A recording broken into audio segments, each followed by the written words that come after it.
So curry అయిపోయింది, అన్నం పెట్టుకున్నాను, చేపల కూర వేసుకున్నాను. అదిగో వేడిగా తింటున్నాను, ఎందుకంటే క్లైమేట్ కూడా చాలా కూల్గా ఉంది.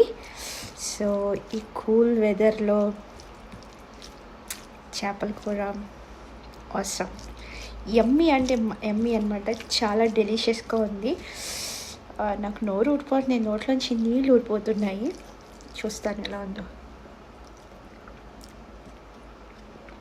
వావ్, కారం, పులుపు, ఉప్పు అన్నీ పర్ఫెక్ట్గా సరిపోయినాయి అనమాట. పర్ఫెక్ట్గా అంటే పర్ఫెక్ట్. ఆహా. సో ఆంధ్ర స్టైల్లో అంటే అల్లం వెల్లుల్లి పేస్ట్, ఇంకా కారం, ఈ కరివేపాకు, కొత్తిమీర, కొంతమంది ఉల్లికాడలు కూడా వేస్తారు. నేను ఉల్లికాడలు అంత ప్రిఫర్ చేయను. సో ఇలా అయితే మీకు న్యాచురల్గా ఉంటుంది అనమాట, చాలా టేస్టీగా ఉంటుంది. మీరు కూడా ఒకసారి వండి చూడండి, ట్రై చేయండి, మీకు బాగుంటుంది. సరే,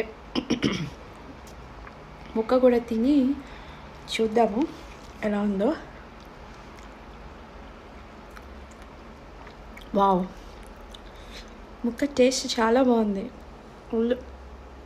అంత ముళ్ళు లేవు, చిన్న ముళ్ళులే. బా, సూపర్. న్యూజిలాండ్లో రూబీ ఫిష్ చాలా టేస్టీగా ఉంటుంది అన్నమాట. సరే, ఉంటాను. Bye, stay tune with me. Bye.